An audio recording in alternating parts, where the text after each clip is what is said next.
नमस्कार दोस्तों, स्वागत है आप सभी का इस लेक्चर में जिसमें हम आपको समान ज्ञान के महत्वपूर्ण प्रश्न के बारे में बहुत ही इजीली एक्सप्लेन करेंगे। बहुत इंपॉर्टेंट है सभी एग्जाम के पॉइंट ऑफ से, फोकस सामने रखना। तो शुरू करते हैं। आज का पहला क्वेश्चन क्या है उसके साथ। तो पहला क्वेश्चन आपका इस तरीके से इसमें मेंशन किया है, बहुत इंपॉर्टेंट है। इसमें मेंशन है, इसमें बोल रहा है कि जो प्राणी किस विषय के विद्वान थे, तो व्याकरण के हैं, ये आपको क्लियर होना चाहिए। एंड उसी प्रकार सेकंड है, इसमें मेंशन है कि जो सिंधु घाटी सभ्यता का प्रमुख बंदरगाह कौन सा है, तो लोथल सिंधु घाटी सभ्यता का प्रमुख बंदरगाह है, ये आपको समझ होना चाहिए। एंड तीसरा क्वेश्चन जो है ये भी अपने आप में इम्पोर्टेंट है। इसमें मेंशन किया है कि अशोक ने कलिंग युद्ध कब लड़ा था, तो 2061 ईसा पूर्व यानी कि 261 ईसा पूर्व में अशोक ने कलिंग युद्ध को लड़ा था, ये आपको क्लियर होना चाहिए। एंड उसी प्रकार अगला क्वेश्चन ये भी आपका बहुत इंपॉर्टेंट है। इसमें मेंशन किया है कि इंडिका पुस्तक किसने लिखी थी, तो मेगास्थनीज ने इंडिका पुस्तक को लिखा था। ये भी आप बहुत इजीली समझ गए होंगे। एंड ये आपका बहुत इंपॉर्टेंट है। इसमें मेंशन किया है कि भगत सिंह, राजगुरु और सुखदेव को कब फांसी दी गई थी, तो 23 मार्च 1931 यानी कि 23 मार्च 1931 को तीनों को फांसी दी गई थी, आपको क्लियर होना चाहिए। एंड उसी प्रकार अगले क्वेश्चन पर बात करें तो 6 नंबर क्वेश्चन बहुत इंपॉर्टेंट है। जिसमें मेंशन किया है कि भारत छोड़ो आंदोलन कब हुआ था, तो 1942 यानी कि 1942 में भारत छोड़ो आंदोलन हुआ था, ये आपको क्लियर होना चाहिए।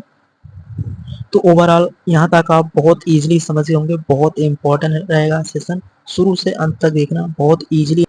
तो प्लासी का युद्ध आपका 1757 में हुआ था। और इस तरीके से आप ये भी क्वेश्चन समझ गए होंगे कि जो प्रथम बौद्ध संगीति कहाँ हुई थी, तो राजगृह में हुआ था, ये आपको क्लियर होना चाहिए।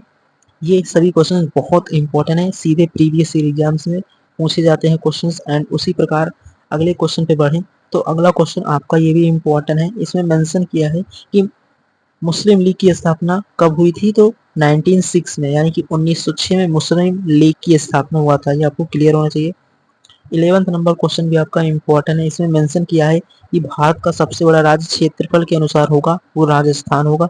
अगर क्षेत्रफल के अनुसार सबसे छोटा पूछेगा तो वो गोवा हो जाएगा। एंड उसी प्रकार 12th नंबर क्वेश्चन भी आपका इंपॉर्टेंट है। यहाँ पर मेंशन किया है कि गंगा नदी का उद्गम कहाँ से होता है, तो गोमुख उत्तराखंड से गंगा नदी का उद्गम स्थल है, ये आपको क्लियर होना चाहिए, बहुत इंपॉर्टेंट है। एंड उसी प्रकार अगले क्वेश्चन पे आए तो अगला क्वेश्चन भी आपका इंपॉर्टेंट है। इसमें मेंशन किया है कि सूर्य के सबसे निकट ग्रह कौन सा है, तो बुध जो है वो सूर्य के यानी कि जो सन है उससे सबसे जो नजदीक ग्रह है वो आपका बुध ग्रह है, ये आपको क्लियर होना चाहिए। एंड उसी प्रकार 14 नंबर पे बात करें तो 14 नंबर भी आपका इम्पोर्टेंट है। इसमें मेंशन किया है कि जो पृथ्वी की सबसे बाहरी परत को हम क्या कहते हैं, तो भूपर पट्टी, ये आपको क्लियर होना चाहिए। इसी प्रकार 15 नंबर क्वेश्चन के बारे में बात करें तो ये भी आपका बहुत इंपॉर्टेंट है, सीधे एग्जाम में बनने वाले क्वेश्चन हैं। तो इसमें मेंशन किया है कि कौन सा ग्रह लाल रंग का ग्रह कहलाता है, वो मंगल ग्रह को हम लाल रंग का ग्रह कहते हैं, ये आपको क्लियर होगा। तो ओवरऑल आप इस तरीके से सभी क्वेश्चन को बहुत इजीली समझ होंगे, बहुत इंपॉर्टेंट है, सीधे प्रीवियस ईयर एग्जाम में बनने वाले क्वेश्चन है, फोकस सामने रहेगा तो बहुत इजीली आप जितना भी क्वेश्चन हमने डिस्कस किया बहुत इजीली समझ होंगे, बहुत इंपॉर्टेंट है इनका रिवीजन। तो इस तरीके से आप 15 क्वेश्चन को बहुत इजीली समझ होंगे, बहुत इंपॉर्टेंट थे, जिस तरीके की क्वेश्चन थे बहुत इंपॉर्टेंट एग्जाम में इसी तरीके से बनते हैं।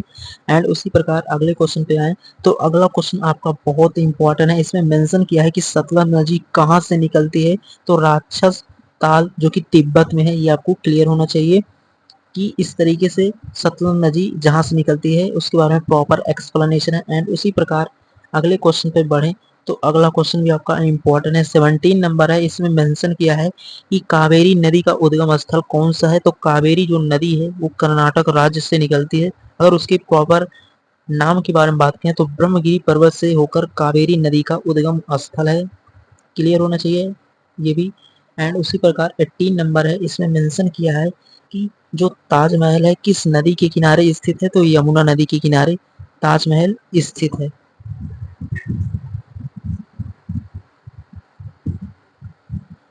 तो इस तरीके से आप 18वां क्वेश्चन भी बहुत आसान तरीके से समझ गए होंगे, बहुत इंपॉर्टेंट है। इसी तरीके से आप लोगों के एग्जाम में क्वेश्चन बनेंगे। एंड उसी प्रकार अगले क्वेश्चन पर बढ़े तो अगला क्वेश्चन भी आपका बहुत इंपॉर्टेंट है कि भारत की सबसे बड़ी झील कौन सी है, तो चिल्का झील है, ये आपको क्लियर होना चाहिए। एंड उसी प्रकार 20 नंबर क्वेश्चन पे बात करें तो थार मरुस्थल कहाँ स्थित है, तो राजस्थान में ही थार मरुस्थल स्थित है, ये आपको क्लियर होना चाहिए। अगर ये क्वेश्चन आपसे पूछे 21, इसमें मेंशन है कि भारत का संविधान कब लागू हुआ था, तो 26 जनवरी 1950 को। तो इस तरीके से ये क्वेश्चन थे बहुत इंपॉर्टेंट, एग्जाम की पॉइंट ऑफ व्यू से ये क्वेश्चन इंपॉर्टेंट है, इनका रिवीजन करना। इस तरीके से क्वेश्चन आप लोगों की प्रीवियस ईयर एग्जाम में पूछे गए हैं। जब आप